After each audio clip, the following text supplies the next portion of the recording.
Oscar Bevis, IFL TV, proudly sponsored by Everlast here at the iconic Repton Boxing Club with a smiling Jordan Reynolds, and that's because it's the eve of fight night.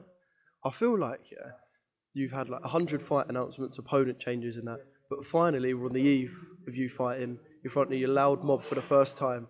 Surely nothing can go wrong, and tomorrow we're going to see you do the business. Mate, we're here now. We're here. This is like the debut. I've had two, fights with COVID and whatnot, restrictions. Handful of people here. They gave me 350 tickets. They've gone out the door within a week. Now we can have the army there. I've got lads from Preston, Luton, my hometown, East End, Tottenham. Listen, mob everywhere. So it's going to be a good. It's going to be some atmosphere tomorrow. I tell you, can't wait. Obviously, there's some big fights at the top of the card and some fighters who, if they win, could go on to world and European level. But are you the main attraction then if you bring in 500 or so boys? I don't know. Listen, I'm just a people's person. Make time for everyone. Like a bit of a crack. Do you know what I mean? And listen, it's entertainment sport. Do you know what I mean? Listen, lads who are coming to watch, they pay their hard-earned money. Some lads there make £50 a day. I think it costs 50 quid. There's only about come and entertain inside and outside the ring. So I think people take to that and think, do you know what, fair play. I'm going to take the kids down and watch this young lad Jordan and box. So it's only right I give back. Young lad, you're doing yourself a bit of justice there. I'm not sure about young lad. No, I can see the wrinkles already, Jordan. Yeah, hard paper out, mate. So come on. Sorry, you were meant to be fighting Randall Barlow. Obviously, that was like a sort of 2-0, 3-0 sort of matchups and that. It was going to be tasty. You're not anymore. Do you just want to tell us what happened there? Yeah, I've done a few promos actually, some funny ones. Check them out on Insta. But I was going to say, I saw someone wearing his mask outside the corner shop. Lads just walking around with his mask, and I've chinned them all. Just a bit of fun. Do you know what I mean? You've got to keep it entertaining, otherwise it's just a boring old game.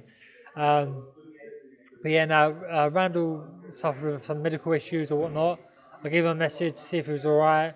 And I said, when you're better, when you're 100%, let's get it on either Christmas time or the start of New Year. So that's a fight we can kind of build. Do you know what I mean? Because a few lads, he's got a few Tottenham lads who back him as well. So I was all right, we could have a good little bit of atmosphere there. So I only want to have good fights where there's crowd, and that's what it's all about. Do you know what I mean? So yeah, so now I've got an Italian lad, Italian stallion. He's coming over to do me in front of my people, and we can't let it happen. So yeah, we're gonna us English fans.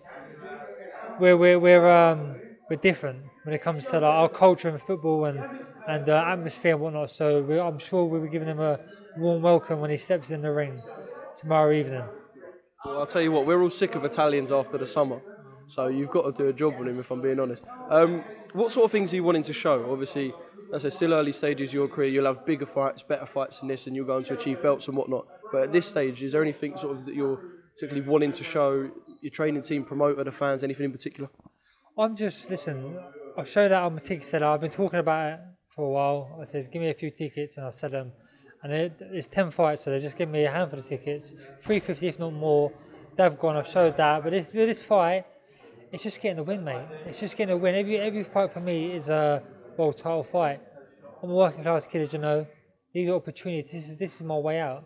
Do you know what I mean? This is just an opportunity, and for me to break through. So I just want to show good performances and get the win, mate. Wherever it looks like.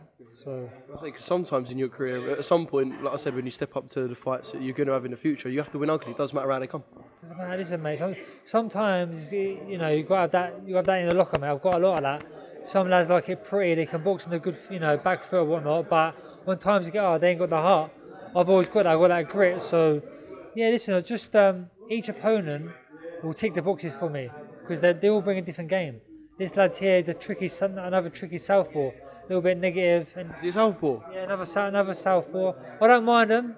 The other one got dropped last time, twice. But yeah, he's a tricky customer. He likes to spin off. This is where my amateur pedigree will come into play. I've sparred many Italians. I've fought Italians in my amateur career. They're tricky international. They spin off for their shots. So nothing we ain't seen before. Just got to stay patient. Don't get too eager with the crowd. It's a good learning curve for me, and just box, and I'll get him out there. Probably knock him out in the second round, probably. Well, that's where I'm going to put my money then. Just finally, you win tomorrow night, and then perhaps one more before the end of the year. And then, would you call that sort of? I know you would have liked more fights because you're a boxer. You'd fight every weekend if you could. But would you call that sort of a solid 2021 to build on to next year. Yeah, 100%. Listen, it's been a bit of it's been a mad year, isn't it? Do you know what I mean? So if I can get on Christmas, Second mad year in a row as well. yeah. Do you know what I mean? So we just need things to go smoothly. If I can fight at the end of the year, I'll be buzzing. End Christmas, enjoy Christmas, and then mate, I'm happy to come for tolls at the end of the year next year. So I'm doing super welterweight. I can play with two weights up to middleweight. I'm confident middleweight. I'll beat most lads who are ranked in the top 10 at middleweight. So let's just see what works out, mate. Just to keep chipping away and keep doing my people proud and who support me, keep representing them. Do you know what I mean? Sweet, Jordan. I will see you tomorrow. Good luck in everything between now and turning up to York Hall, and I'm sure you will do the business and do everyone proud. And yeah, top man. Legend, bro. I appreciate it. Thanks for having me. Thanks. Big shout out to my sponsors as well. Here we go. Get help with that. Big supply, big sponsors of mine, main sponsors have been helping me out with camp. Like I said, it's a hard old game, alright? If you're boxing every 3 to 4 months, from me, that's £4,000 down the pot on rent money. Do you know what I mean? Then you got your cost of living, your rent and whatnot. So sponsors help, they help us. So big thank you and yeah, appreciate it.